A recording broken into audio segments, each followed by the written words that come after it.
Story time with the Detox dude here. 2 days ago, I was in Santa Cruz, and for whatever reason, I had a really long drive. There was 4 hours of traffic, and I was in a miserable mood after that. And I have a back injury, so traffic for me is the absolute worst thing. And I was sitting on the beach. I was in this terrible funk, this depression. I made another video about that. But what happened was a miracle from the divine. Seriously, whenever I'm if I feel really lost, I feel so grateful and fortunate that there's always something that comes my way to teach me a lesson. Maybe it's because of all the work I've done, maybe because the forces like helping people who help themselves. I don't know why, but I'm grateful and I'm lucky. And so I'm in this depression and I'm in this funk, and all of a sudden, this dude's casting his line, his fishing line, and a whole swarm of pelicans come by, and his line hits one of the pelicans, and the pelican gets caught, its wing gets caught in the line, not the actual hook, but the line. And the pelican goes right down. All the other pelicans keep going, so it was so obvious. And the pelican's like in the water, and you can see him struggling to stay alive. He's like struggling to stay afloat, because the line the guy has still holding the fishing line, it's keeping it taut. So he's like, the wave is pulling him one way, the line's pulling him another, and he's just super confused. Plus his wing is broken. So, not broken, but trapped. So anyway, for me, because of my upbringing, because of my soul, because of my wrestling and jiu-jitsu background, when disaster strikes or when emergencies happen, I'm like fucking laser focused. I get to take my consciousness out of my own story and put it into something else. And that's what I did. I jumped up, and I didn't consciously do it and say, oh, now I get to do something and avoid my depression. It was like, oh shit, I gotta do something here. And so I ran over to the guy, I took his knife, I cut the line. Everyone on the beach was just like dumbfounded, like, what do we do? What do we do? Oh my God, there's a pelican. And I was just like, I just fucking jumped in. And the thing is, I was swimming very slow because I had to grab the line, the fishing line, while going, because if I didn't, I could risk getting caught in the line.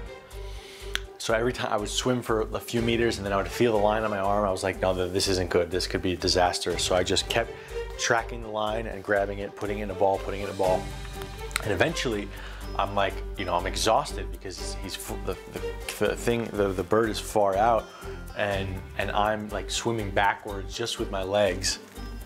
Anyway, some other dude comes in to help me, and he grabs the line, and he's balling the line, and I'm following, I'm tracking to the bird. We get to the bird, and let me tell you something, pelicans are fucking ferocious. I had no idea that they have that killer instinct, but I looked at him, I saw the intensity of his eyes, and he was hissing like a gentle, not gentle, but not a loud, just like a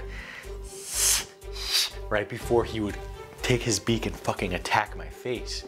So when I first went to him, I was like trying to be in my center, because animals can feel when you're in your center. Side story here. My friend Max, okay, this dude Max, he lives in Colorado, in the Rockies, in Gunnison National Forest, and this dude is very connected to nature, connected to the land. He was telling me about this story when he was walking, and all of a sudden, it was about evening time, he came across a bear, mama bear, and his cub. And the mama bear did this initial thing that made me, just before mama bear's attack, I forget exactly what it was. Maybe it was like a growling or a moving of the feet in a certain way. And Max knew he was about to be attacked. And he literally just looked at the bear and said, I don't mean you no harm. I'm just seeing how beautiful you and your cub is right there. And the bear literally, he said, as quickly as he said those words, the bear fucking turned around, went back to sleep, and allowed the cub to travel around without even watching the cub. Now this dude's very connected to his spirit, to his emotions, so the power of his words was reflected in how much work he's done on himself. If someone's terrified and they said that, it may not work, but he was truly in his center and saying, you're beautiful. And anyway, the point is that from that story, from living in the Amazon, I've learned how fucking true it is, how animals pick up our frequency. And so I knew that, and I was going in it in my center, as much in my center as I could be, exhausted and in the middle of the fucking ocean. And I was talking to the bird, and for about 20 seconds, the bird was just letting me take off the wire, letting me take it off, and then I started having this fear come up. And I was looking at the bird, and I'm like, oh my God, is he gonna attack? As soon as I had the fear, the bird literally hissed and attacked my face. I had to jump into the water backwards, and then I came back up and did it again.